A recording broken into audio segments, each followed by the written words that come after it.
ועכשיו לכתבות החג. יותר ויותר אבות רוצים לקחת חלק פעיל בחיי ילדיהם הפעוטים, אבל רוב המידע והתכנים שמוצאים בתחום ההורות מכוונים בעיקר לנשים. גולן תומאס, אב טרי, הקים את האתר אני אבא, שפונה לאבות צעירים בלשון זכר, מעין אפליה מתקנת אם תרצו. לכבוד השקת האתר, תומאס איחד עוד אבות לתמונה קבוצתית עם ילדיהם, כשהאימהות שומרות מרחק מהצד. כתבתה של חן ליברמן. ברוכים הבאים לפרויקט אבא ישראלי, או כמו שאנחנו קוראים לו, אבא לבוא להצטלם. אנחנו מתחילים בדיוק עוד 2 דקות. אז כולם מוכנים? כולם להסתכל אליי? כולם להוג מפלצת? יופי, נהדר, כולם להסתכל אליי. מצוין. תכף אנחנו מסיימים. עוד 2, 3.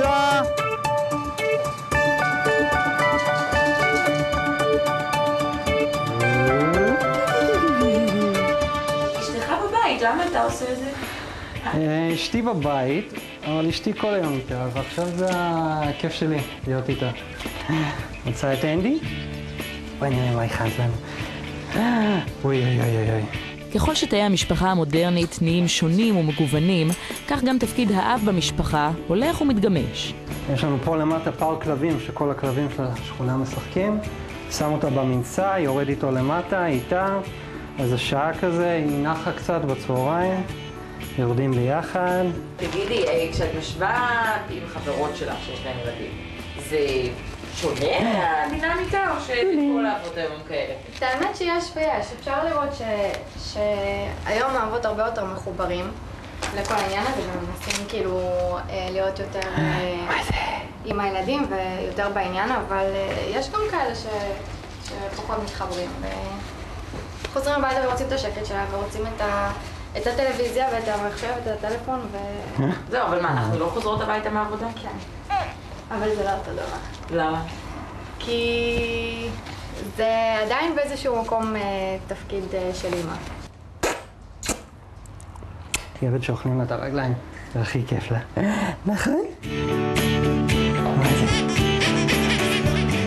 תראה, יש חוש אמאי שאי אפשר להתווכח איתו. זה משהו שקיים לאמא ואין מה לעשות, זה משהו שגדל בתוכה, וזה הרבה יותר חלק ממנה מבחינה פיזיולוגית מאשר האבא. אבל הם לא צריכים להתחרות אחד בשני, האמא ואבא. כל אחד יכול לתת את החלק שלו לילד ובעצם להשלים את הכל. על אף השינויים החברתיים, בדיוק כמו שפרסומות לחומרי ניקוי עדיין פונות בעיקר לקהל נשי, כך גם חומרי הסברה ותוכן שיווקי להורים טריים. אני גיק. כל דבר אני אוהב לברר ולבדוק. מכלב עשיתי בדיקות באינטרנט מה הכי טוב, לאיזה מוצץ הכי טוב בשבילה. ובמהלך הבדיקות שלי גיליתי שכמעט ואין מידע שפונה לאבות. הכל זה אימהות שבודקות את המוצרים, כל זה מדבר בלשון נקבה, גם בארץ גם בחו"ל. גולן תומאס, אב טרי למילה בת 4.5 חודשים, שם סוף לאפליה עם אתר חדש שנקרא אני אבא.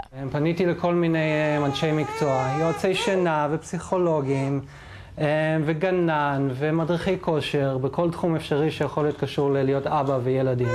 כולם נורא התלהבו מהרעיון, והתחילו לעלות מאמרים מקצועיים לאתר, לאבות שהם יכולים להשאיר את הידע שלהם בתחום האבהות. יש גם מידע שכמובן מדבר גם לאמא וגם לאבא, מה לעשות בתור הורה, ויש גם מאמרים שמיועדים לאבא, כמו לדוגמה אבא וקריירה. איך בעצם לעשות שזה לא יפגע בילד שלך. במסגרת קידום נושא האבהות, גולן הזמין אבות וילדיהם לצילום קבוצתי, כשהאימהות נשארות בצד. לאבא שלי יש סולם, מגיע כמעט עד שמיים. משהו בחוסר השוויון לאבות, מעצם זה שהם גברים, גורם לנו להיות לא הורים במשרה מלאה, אלא יותר אורחים מזדמנים בחייהם של היקרים לנו יותר מכל. בעבר באמת האבות היו יוצאים הרבה לעבודה, והאימהות היו נשארות בבית, והיו מטפלות בילדים, והיום הדברים קצת השתנו. הפרויקט הזה בא בעצם להציג את הצד היותר רך של האבהות, את העובדה שהיום בשנות ה-2000 אנחנו חיים בחברה שעדיין מתייחסת לעצם העובדה שרק אישה יכולה להישאר בבית, אבל זה לא נכון, אנחנו רואים הרבה מקרים של אבות שנשארים בבית, מטפלים. בכל זאת, למה בעצם באתם?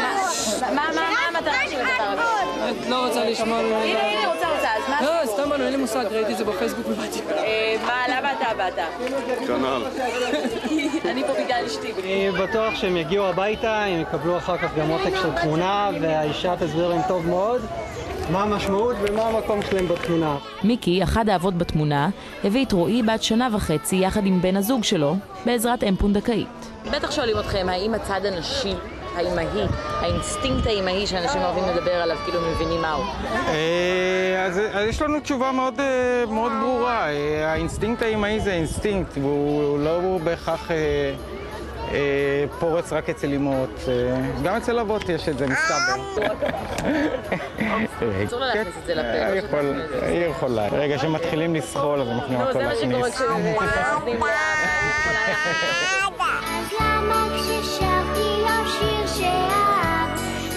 אחרי המפגש הראשון, גולן מתכנן להפיק את התמונה הזאת מדי שנה כדי לראות את הילדים והאבות מתפתחים יחד, ואיתם תפיסת עולם חדשה. כולם מסתכל עליי! נהדר, עוד אחד! אבא, למה? מה הקשר בין אל-קאעידה ומלחמתו בצבא